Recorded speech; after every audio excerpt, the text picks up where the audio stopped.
Welcome to Open Whispers channel. It's been a minute. I'm glad to be back, and happy to once again welcome you to our community. This is a community where you see something, you say something, and most importantly, you do something. Remember that whenever the masquerade overstays in the arena, the uninitiated will throw sand at it. And the Holy Book says that you must know the truth. And it's only the truth that can set you free. Because a nation without a vision perishes. This channel has been on the vanguard for the release of Nnamdi Kanu, who this channel and the world knows as a prisoner of conscience.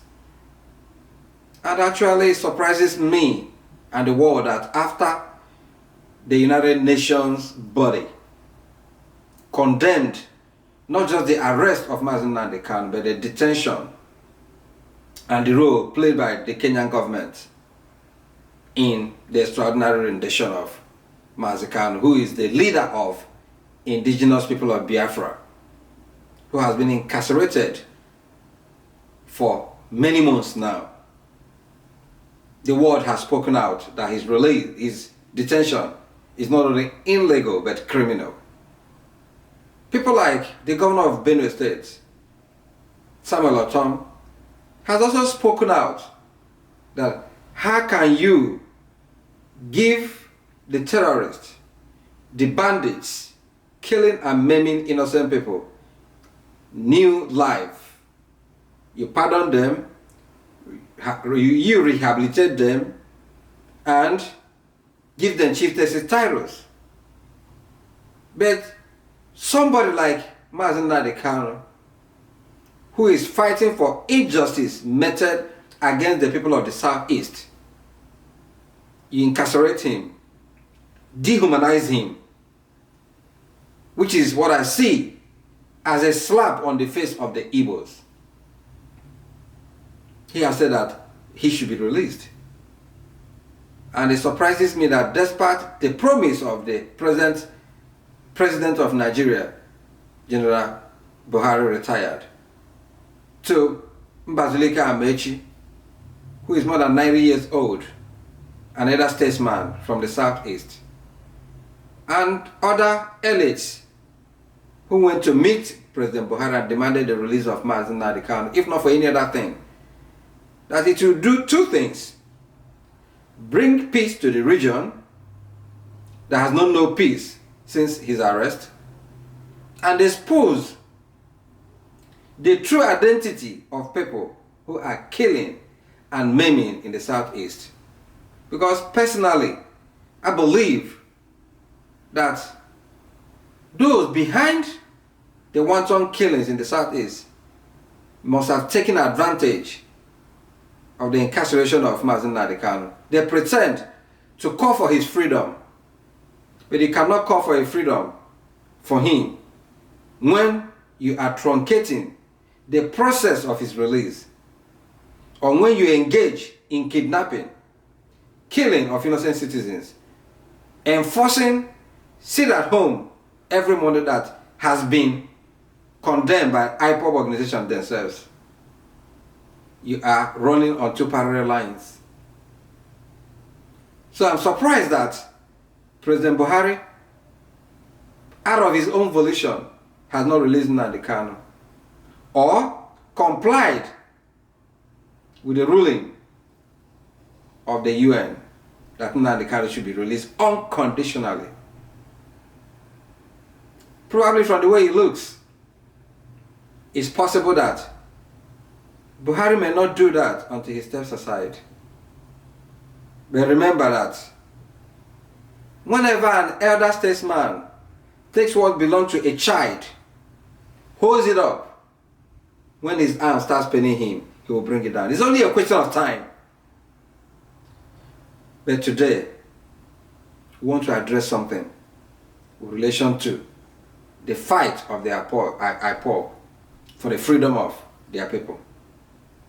The appointment of Chika Edoziem as the temporary leader of Ipob.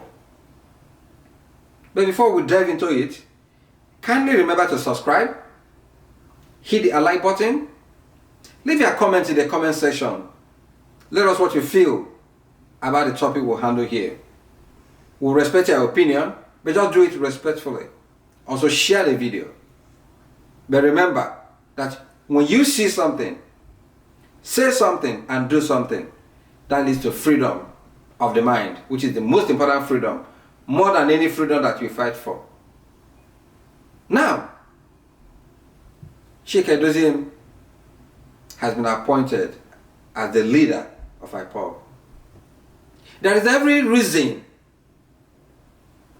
for those involved in this struggle to also sit down and have a deep reflection, a kind of stock taking of the principle behind the formation of Ipob. Is there a reason to take stock and check or know if Ipob has actually derailed in his mission? If it has been hijacked by people who don't even know the mission behind the formation of Ipob, or those who have taken advantage of the incarceration of Mazi Nnamdi Kanu, is it time you retreat? Is it time you change course? The present happenings in the Southeast cause for concern to any discerning mind. To know that the people of Southeast are living in fears. If Ipob or Biafra must be achieved, do you achieve it through violence? Or do you achieve that through name calling, or stereotyping of other ethnicities? Will you achieve that through engagement, political engagement of other ethnicities who share a vision but detest the violence that has taken over Southeast, or the killings, or the practice of idolatry, according to Professor Charles Soludo of Anambra State, that has taken over the Southeast? The approach, has it resulted to the killing of innocent youths of the Southeast who believe in the struggle, but also some of them who have been misled? I've always maintained that in a gun duel, you don't go into it with a machete. Is it time that Ipob also transform to a political organization and engage the elites of the Southeast politically? If you have the numbers, I believe you can start holding these people accountable for the mismanagement of the wealth of the Southeast. To also realize that propaganda is not war. If you make yourself available to the trigger-happy security officers of Nigeria, all they do, or they end up doing, is killing the innocent youths who believe in the struggle, but who also, one way or the other, have mismanaged the agenda of Ipob, and that led to the categorization of Ipob as a terror organization. Is it time that Ipob breathes a new air? Is it time also that we take stock as a people to know that engagement could be better than war? Is it time that we also know that to fight is to die? The current engagement of Ipob, who allegedly have been killing innocent Igbo youths. In our next video, we'll try to go into it a little bit. Is it a foolish thing for the Igbos to be fighting themselves, and for the youths who allegedly the state government, especially in Imo State, are using against a fellow Igbos, killing and maiming their fellow Igbos? Is it necessary? Are they foolish? I've always maintained that the youths are the leaders of tomorrow. Do you continue allowing yourself to be used by elites? The same elites that you gave your future and they trampled upon it. They use you to rig elections. They use you to rig to kill one another while their children study abroad and have the best life that is not available to you in Nigeria. So let me know what you think about the appointment of Chika Edoziem. Who is this Chika Edoziem? What does he bring on the table?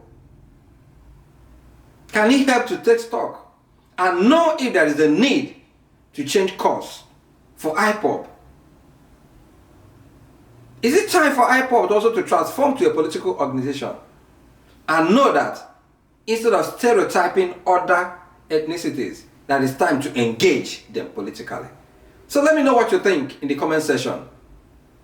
Remember to kindly subscribe, hit the like button, share the video, see something, say something, and most importantly, do something.